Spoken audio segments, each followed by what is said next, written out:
There comes a time in our lives when we begin to seek not just knowledge, but wisdom, not just answers, but deeper guidance. In those quiet, searching moments, the idea of a guru often begins to whisper to the heart. Today, I'm deeply honored to be joined by Mary Pat Fisher, who has spent her entire lifetime exploring the spiritual pathways that lead us closer to the ultimate truth. As we sit down together, I invite you to join us in this sacred conversation about finding a guru, not as a distant figure, but as a living presence that awakens something real and transformative within us. Thank you so much, Mariji, for joining us. So, Mariji, why do people want a guru? I came from the United States, where Maharaj, our teacher, Baba Risa Singh, said that people don't know much about what is really a guru. So those people who had somehow come to India or someplace else and found a person they considered their guru, for them it was sort of like a feather in their cap, like a matter of pride. I have a guru. But this is a very superficial sort of thing. For the rest of people, we need something in our life to give us solid grounding, because life is going by and we don't understand. We're blind and ignorant. So many things happen and we can't make sense of it all. We don't feel very strong. We feel helpless in the face of difficulties. So a guru is an extraordinary being who can help us feel grounded, safe, protected, aware of truth, loving, dharmic, can awaken all kinds of good things in us if we follow their teachings and remain deeply connected inwardly to them. For me, the main thing I wanted was to stay connected to God, because I had had a near-death experience, and that experience was so wonderful that I always wanted to be in that presence. So I can say something more about that later. So, how can we find a guru? Our teacher, Baba Risa Singh, told us, you can't find the guru finds you. He says, it's like the gardener goes to the flowers don't come to the gardener. So, but when the guru takes birth, and when his or her mission starts, they know where the people are from previous births, all in different parts of the world maybe, or maybe locally. I don't know how it works. But somehow they know where their people are who've been working for their mission previously in other births, and they find those people when the time is right for those people, and they bring them. So we can't find, they find us. So, how can we differentiate between a guru and a true guru? So there are a lot of people who have a little bit of wisdom or a little bit of siddhis, of spiritual powers. And some of them advertise themselves and charge money for teaching us. And this is not a true guru. That's a teacher, maybe. But a true guru doesn't call attention to themselves. They were, for instance, the ninth Sikh Guru, Guru Tegh Bahadur, he was hiding himself. He was in meditation for a long time, and nobody found him until one person who was a merchant person, had promised, when his ship was about to drown at sea, had promised if the guru would come and help him. He didn't know which guru, what guru, but if he called out to Guru, please help me, my ship is sinking, I'll give you X number of gold coins if you please save me. And so the sea became calm. And so then he started looking for that true guru. And when the 8th guru had passed away, he told people where the 9th guru would be found. And so a whole bunch of fake gurus went to that place, and they all set themselves up as gurus, 22 of them, it said. And so the ship captain, looking for who was that guru who had saved him, he went to that place, and he started asking people, if they were the guru. They said, oh, yes, I'm the guru now. And so he said, okay, here's 2 gold coins. And so they each accepted the 2 gold coins. And so still he didn't feel like, obviously they were not the true guru. So he kept looking. They said, well, there is one guru who's been meditating for years in the lower portion of his house, underground, and you might go over there.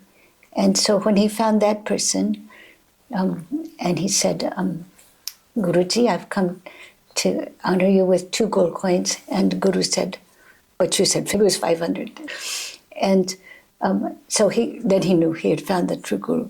So the point of that is that that person wasn't advertising himself. All the other fake ones were sitting on the road, setting themselves up as gurus and out for money. And it wasn't the point of the money, it was from his enlightened wisdom. He knew that what had happened to this person at sea and what he had promised. So the guru, true guru, has gyan and has the power to change us. It's not just that we want protection and such. We need to change deeply. We need to become better human beings. And the true guru has the power to bring us out of the darkness of ignorance into the light of God, as it were. It has the power to connect us with God. And that's what I wanted. So there's a huge difference between people who have a little spiritual power and give workshops and write books and appear on TV and high on social media, and the person who can really change your life. So that's the true guru, and I don't think there are very many of them. I don't know at one time how many there might be in the world, but you're not going to find them on every street corner. So, do we actually have the potential to identify a true guru? Well, I would say, I don't know for sure, but I think if a person is a true guru, they would not be charging money for their darshan, for one thing. Okay. And beyond that, the true guru, when they speak, they're not speaking their own thoughts. They're speaking whatever God tells them. So what they're saying is coming directly from the great truth. It just comes through their mouth. And when it comes out from their mouth, it hits the truth that's already in our hearts, in our souls. And we immediately recognize, even if we were deluded before, we immediately recognize that that's the truth. For instance, one time I was walking through the fields with Baba Virsa Singh, our teacher, and I said to him innocently and stupidly, I said, Maharaji, I think if everybody in the world had enough to eat, there wouldn't be any more wars. And he looked at me and he said, people will always want more. So with his very short statement, it wasn't like big philosophy or anything, it was just, he just went right to the heart of the truth. As soon as he said that, it rang true inside of me. And so all my ideas about war and poverty alleviation, all that were vanquished. So he, when it's a true guru, they remove the veils of delusion, worldly delusion that stand between us and the real truth, which is God, which is all the light and wisdom and such, and the power that's running the whole cosmos. So we can't, we might see miracles happening around them, but miracles are not so uncommon. Maharaji says that wherever God is constantly being remembered, you'll see things happening that are what you'll consider miracles. So if we see miracles happening around a person, I don't think that's the best test that it's a guru. If you see divine wisdom, enlightened wisdom, genuine truth, without any political agenda, without any personal interest, being spoken and being shared with people, without any strings attached, perhaps that's a true guru. And certainly if you find yourself changing under their influence, you may be in the presence of a true guru. Wow. So, does a guru need to be physically present with us? Thank God, no. Because our teacher, Baba Virsa Singh, left his physical body in 2007. And he's still with us. Anybody who calls on him, anywhere in the world, can get help from him, his guidance, his physical protection. For instance, one time when he was in his body, we were riding through the streets of Delhi in the early morning, going to pick up the homeopathic doctors who were going to give a free medical camp at Shivsan, our big farm on the banks of the Ganges. And I was sitting, it was a van, which is not a very sturdy vehicle, and I was sitting on this side, in the passenger seat, in the back, and you know how it is in Delhi, especially Yes. early in the morning. Nobody pays any attention to traffic lights if there are no police or Yes. giving challans or whatever. So we were just crossing intersection. I think we had the right of way, but another car was coming from the other side and didn't see us as we pulled out into the intersection at normal speed, and they were coming at a great speed.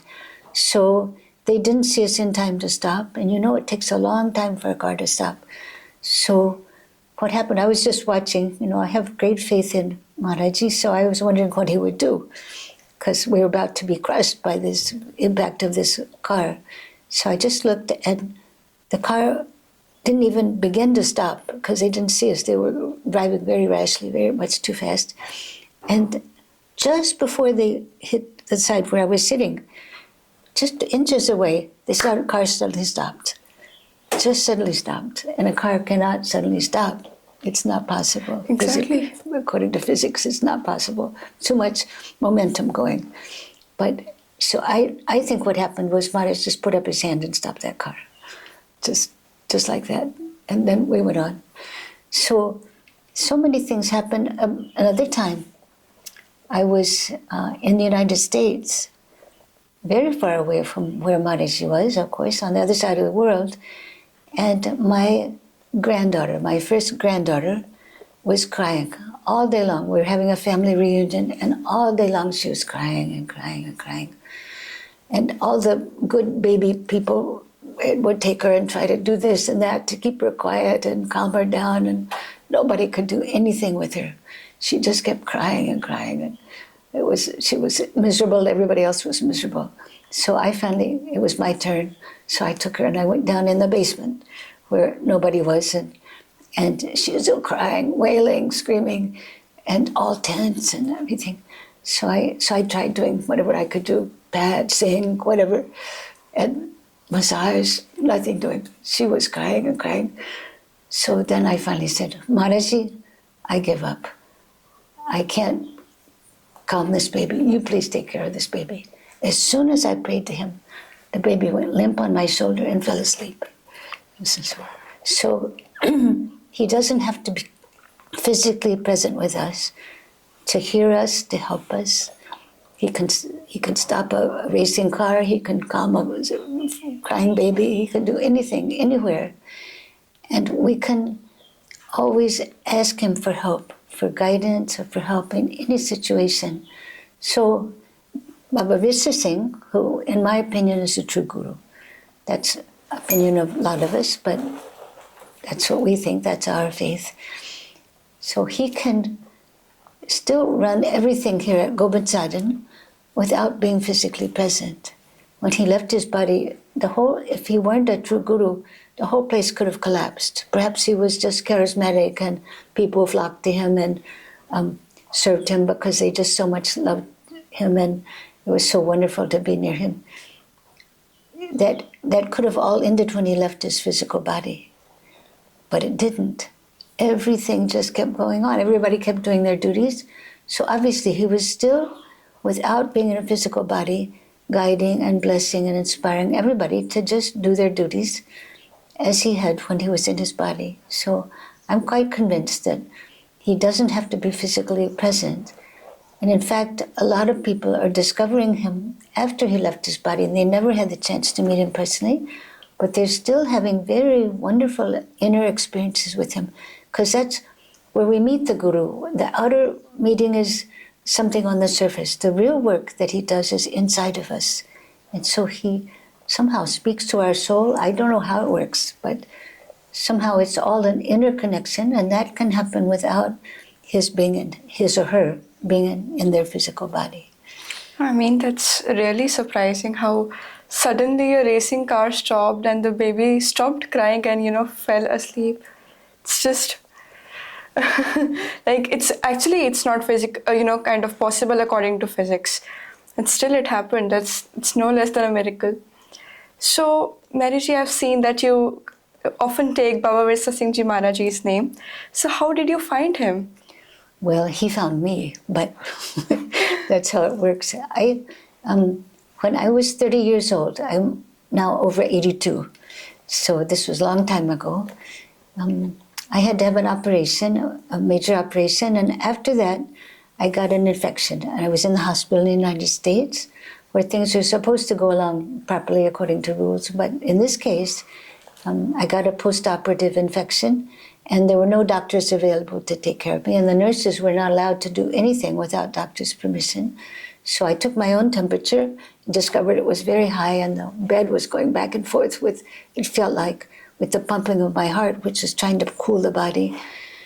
And I didn't know what to do, because the nurses, I called them and I said, look, this is my temperature. I took myself. They said, you can't take the temperature yourself. You're not supposed to do that. That's against the rules. I said, well, look, that's what it is. And they said, well, nothing we can do for you. Doctors are not available.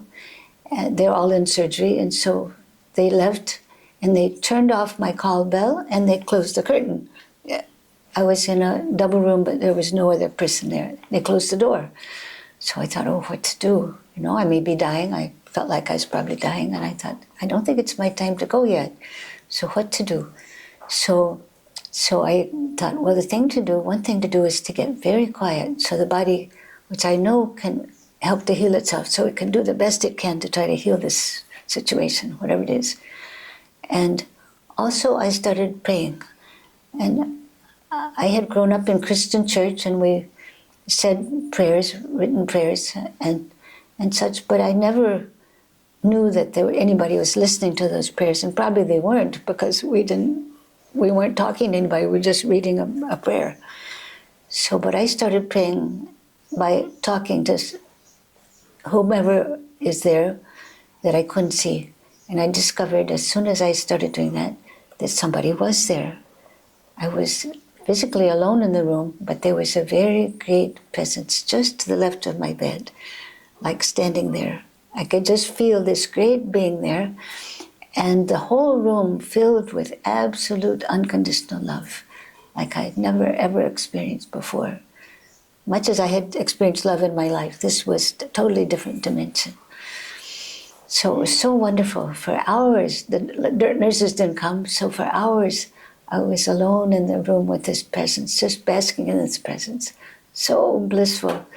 And talking to it, him, her, whatever. I didn't know what it was. And I said, all right, this body belongs to you now. You do whatever you want with it. Keep it here in this body, in this life, or take it away. It doesn't matter to me at all. But please, always keep me with you. Please allow me to serve you. And please don't take me away from my children. Because I had 3 children, and the youngest one was still pretty young at that point. So for hours this was going on, and then finally doctors came and they prescribed antibiotics and whatnot, and I didn't die. But after that, I always wanted to stay in love with that, in touch with that presence, which I so loved. But I didn't know who it was, where to find it, how to stay in touch with it inside, because it wasn't something I could see outwardly. It wasn't like I was looking for a particular person. I didn't have any image at all. It was formless, just light, love, power. So I started going to different religious places, looking for ways to stay in touch with that power. I went to Christian churches. I studied with Christian monks. I went to Jewish services, studied with Jewish teachers. I went to Taoist, I went to Zen Buddhist, I went to Native American, many, many different kinds of teachers, Sufis. And all of these teachers I found had something wonderful and good to teach. So I was learning from everybody, but they were not that. I didn't feel in their presence what I had felt in that presence. That was what I was waiting for. That was what I wanted. Until finally, one day, I got a phone call from my friend Ralph Singh in the United States, and he said, there's a great spiritual teacher here from India.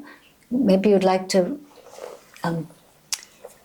interview him for your radio program. I had a radio program internationally about environmental solutions, or for your book, my textbook about the world's religions. So I said, okay. So with great difficulty, I drove to where he was staying with a devotee, going through great, horrible traffic on July 23rd, very hot, noisy because they were destroying the bridge I had to drive across to get to where he was. But anyway, got to this house, and they set out a chair for me and a chair for the teacher, and I got all my recording equipment all ready to take his interview, and I waited, and one person from his, from one of his staff people, one of his devotees said to me, now you watch, your whole life is going to change. Something very special is going to happen to you. So, so and that person is now my grandson, another point. But so then the teacher walked into the room, and when I saw him, I jumped out of the chair and sat on the floor and took the whole interview up with the mic up in the air because I couldn't possibly sit next to him. And I was so amazed by what he was saying. He was just telling about his practical program here at Gobind. It was Baba Virsa Singh, but I didn't know who it was. I didn't know anything. But afterward, he invited me to come here as his guest, along with 5 important people who were men.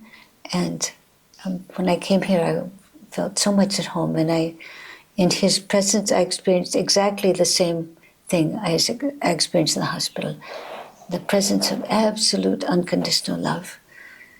So, and later, he told people that his whole reason for going to the United States that time was to find me and bring me back.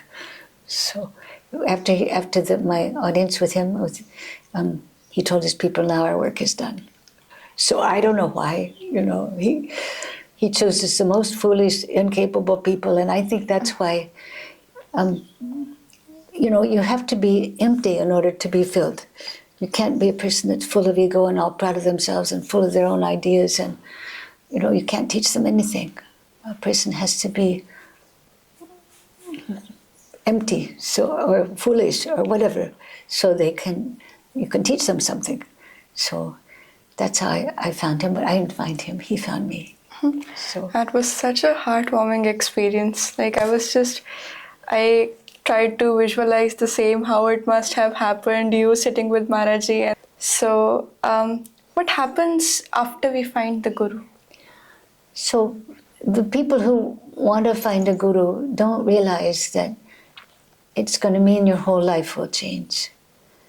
They're going to change you.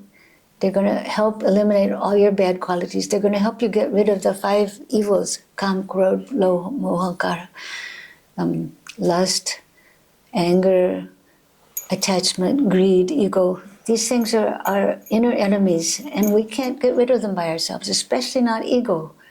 It has such a firm grip on our mind that we feel insulted if anybody insults us, and we feel attacked if anybody attacks us, and we feel jealous if anybody moves ahead of us. These are, and if anything is taken away from us that we love, we feel terrible because we're so attached to it. This is the normal human experience, because these things have such a grip on us. So, but those all have to go if we're to find God inside. All of those things are between us and God, and we won't find God as long as they're running the show. So this is a Guru's work. Guru is like, Maharaj used to say, he didn't call himself a Guru. I asked him, well, Maharaj, what can we call you if you're not a Guru? He said, well, if you have to call me something, you can call me a teacher. So he didn't present himself. He said, I'm just a farmer, just the son of a farmer, just trying to be a better human being. So in any case, he's not speaking about himself, always speaking about his Guru. He never pointed to himself. He always pointed to his Guru, who was Guru Gobind Singh, and whom he loved so dearly. Always always praising him, never taking any credit for himself. And so he said, the Guru is like a diamond cutter. The Guru knows when they see what looks like just a plain old stone to anybody else, knows that there's a diamond inside. And how does he reveal the diamond? By whacking it, by cutting.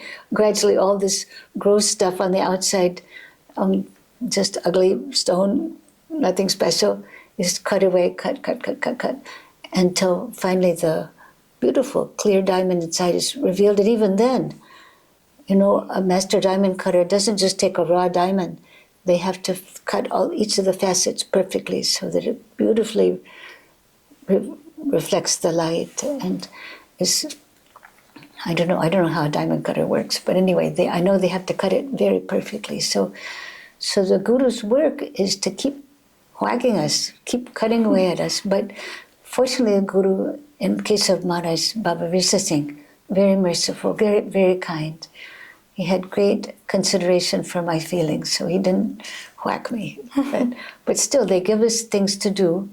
For instance, the true Guru doesn't want to have a bunch of adoring people sitting idle around him. There's no point in that. He puts everybody to work.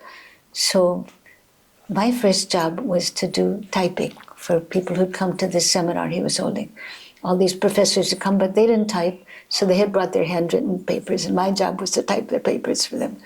So I had been working with computers for many years in the United States, and here I came, and all they had was a big old manual typewriter, and I had to type like this very carefully and push hard on the keys, and if I made any mistakes, I was making like 6 carbon copies at a time because they needed extra copies. And then we didn't have copy machines, we didn't have computers, we didn't have any of that. Just this one big old manual typewriter. So if I made a single mistake, I'd have to stop and correct by hand each thing that was wrong, and then wait for it to dry, and then put it together and start typing again.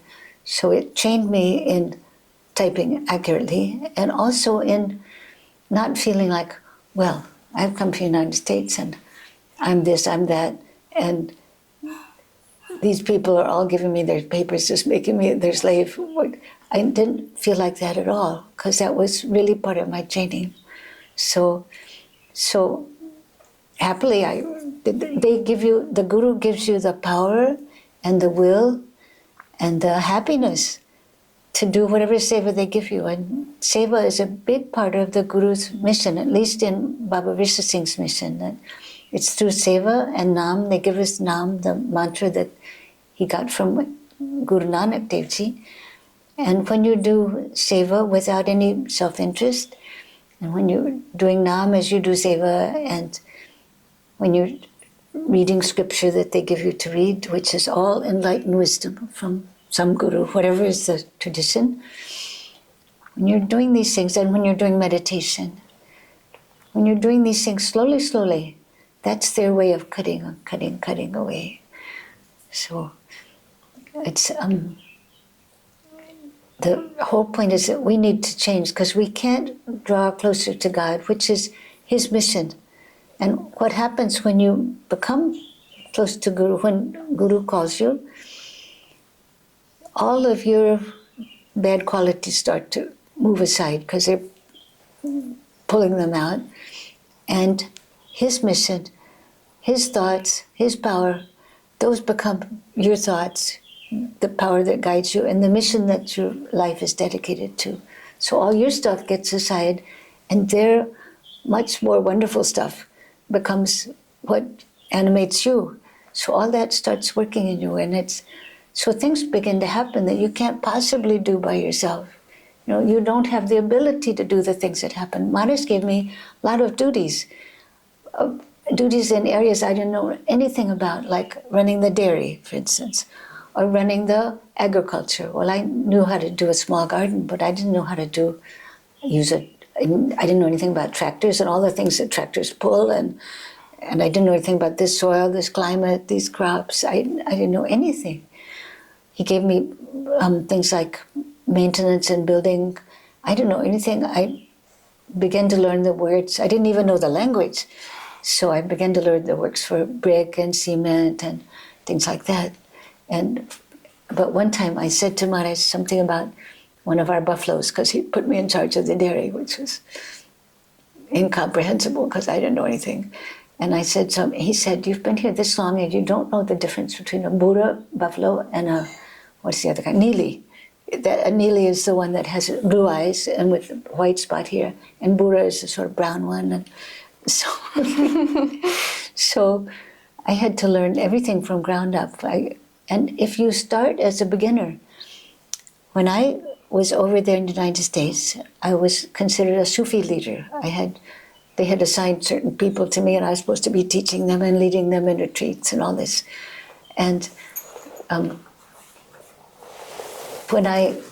been with Sufis for 10 years in this sort of position, and I loved that teacher. He was the closest thing I'd ever found to someone that could take you toward God, but still I knew he wasn't my teacher. He couldn't even remember my name. He kept forgetting who I was, and it wasn't a direct connection, but I admired him and loved him. So when I met Maharaji, I wrote a letter to him and also to my direct spiritual director over there. And this person, bless his heart, the guru, he wrote back to me and said, "Oh, that's so wonderful. I'm very happy for you that you found your real teacher." And he sent me a mala to recite Nama under guidance of my... So he was close to being a true guru because he didn't have any self-interest. Somebody else, his chela went to somebody else, he was just happy. So that was a wonderful thing. I appreciated him all the more. And the other person who was supposed to be my spiritual director, he was so angry at me. He wrote back and he said, "How dare you?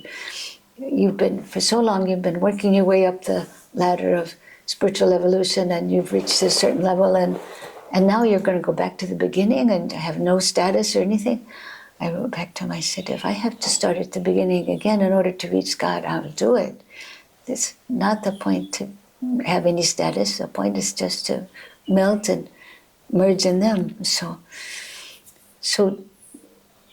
a lot of things changed. I had to leave my family in order to, and I love my family very much. I have 3 children and husband, and husband has passed away now, but I'm very close to them. We were not a dysfunctional family, we were a happy family. So you don't know what you may have to give up. You don't know how you may have to change if the Guru finds you. But then their mission becomes the most important thing in your life, and you don't care about anything else. You could be just sitting under a tree. You don't have to have a big house. You don't need a car. You don't need human support. You just need to do what they're telling you to do, follow their inner guidance. And then life becomes very wonderful and very purposeful and very successful. It becomes very easy because they're doing everything. You're just like riding in the boat and smiling and enjoying the whole trip, and they're doing everything, and people think it's you, but it's not you, it's him. so life becomes funny, fun and funny. So now we know that we also need the Guru for chiseling us, basically. And life never works like this in a straight line. It's always like up and down and up and down. So now I think that even these downfalls, they are also a part of chiseling only. Because if we won't face challenges, we won't be a better self, we won't be a better person. So I think that's why we face challenges in our young age, so that we grow up to be, kind of a nice human being, and we learn from them. So, Maryji, can you please throw some light on following Guru's orders? Well, there's no point in becoming attached with the Guru if you don't follow their hukum. I had one very prominent example, but we saw this in other people's lives also. The person I mentioned before who said, when you meet this person, your whole life will change. He became my grandson. When he passed away from cancer, he was bothering me all the time inwardly, and Maharaj said, "He's driving me crazy. I haven't been able to sleep for 3 nights. he's telling me he wants to take rebirth in the United States. So he said, so you have to find a family for him to be born into.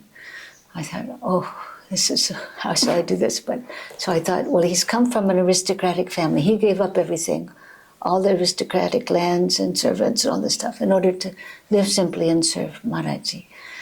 And so when Maharaj gave me the order to find a place for him to be reborn in the United States, I thought, well, it should be an aristocratic family, maybe near Washington, D.C., because he loved international guests. And so if he lived in Washington area, he could experience all the coming and going of all the people from all over the world. And there's some very beautiful landed estates in Virginia outside of Washington.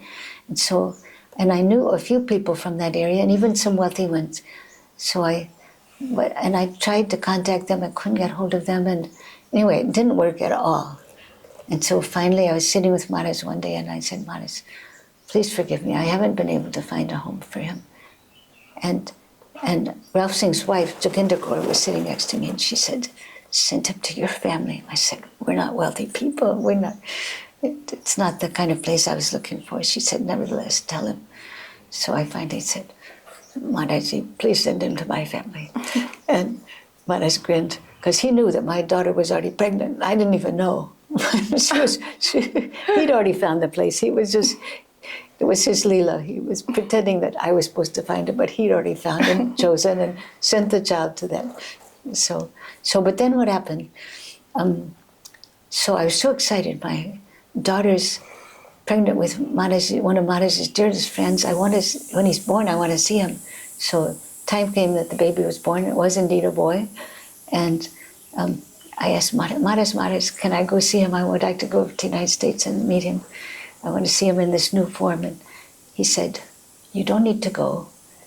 You know that you always get sick when you go over there, which was true. I never told him, he knew.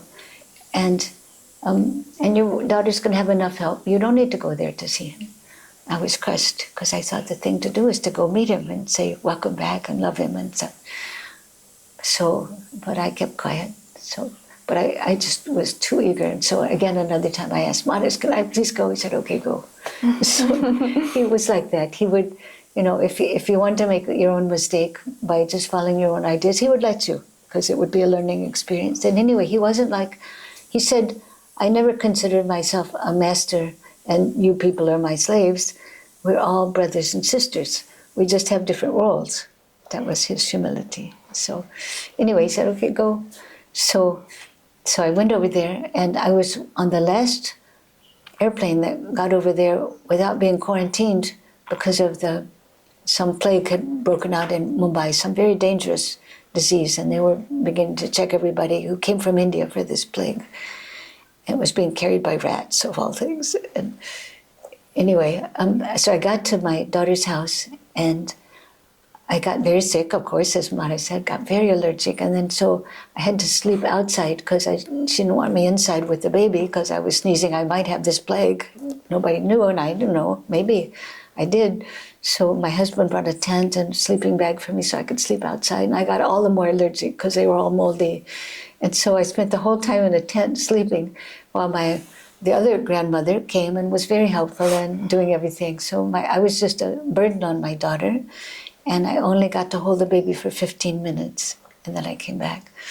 So the Guru gives us hukam not for the sake of advancing himself, gives us hukam because it's to do whatever is good for us, for our own evolution. And we learn by the hard way what happens if we don't follow his enlightened wisdom. So people who want to follow a guru have to be willing to follow fully, or else they'll keep tripping. So can only a man be a guru, or female also? Here in India there have been many, many wonderful women saints who had great impact on their chelas' lives, their devotees' lives. And even at present there may be one or two such female gurus. In many traditions, maybe in all traditions, there have been great women spiritual guides whom we can call gurus. There's one in particular I admired. Her name was Saint Teresa of Avila. She was a Christian nun who became a great ascetic spiritual director. And she wrote, her talks to the nuns were so wonderful. She was teaching them how to meditate, how to go find in God inside. And there were a number of books made from her teachings. One was called The Interior Castle. It's a very wonderful book. And she says, I've been looking for a metaphor. This is 16th century Spain.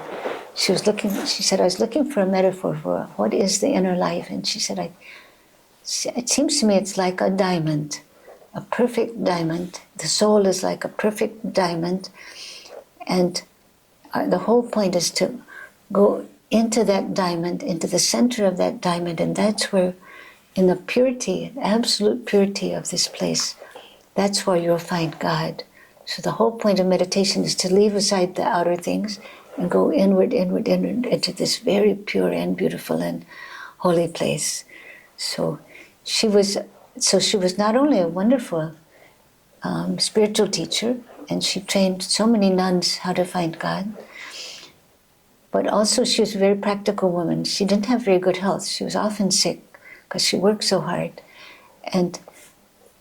But nevertheless, in the mountains of Spain, traveling by donkey cart and such, she managed to establish 17 nunneries, convents, places where women, ascetics lived and served, and 7 monasteries for men as well. So her combination of the inner spiritual life and the practical life of making things happen on a worldly level, like building buildings and arranging for accommodations and food and all the logistics for all these people. This is what our Baba Vishnu Singh did. So you don't have to be a man to do that. She was a woman and she did it magnificently. And so there have been many other gurus in female form. They face, I think, probably more obstacles, more resistance in the world, because women are supposed to be quiet and stay home, and they're not supposed to lead. The men are supposed to be the leaders in most societies. So it must be very hard for a woman like Mother Teresa, for instance, to overcome the resistance of the religious leaders, not just from their families and such. Families are one thing, but even the people running the religious managements are not so keen on having women up in the front. But women are strong, men are strong. They can do, with power of God, they can do anything. So what is the mission of the Guru? I think, of course, what I think is based on what I've learned from Maharaji. But Maharaji said to me one time, what is our mission?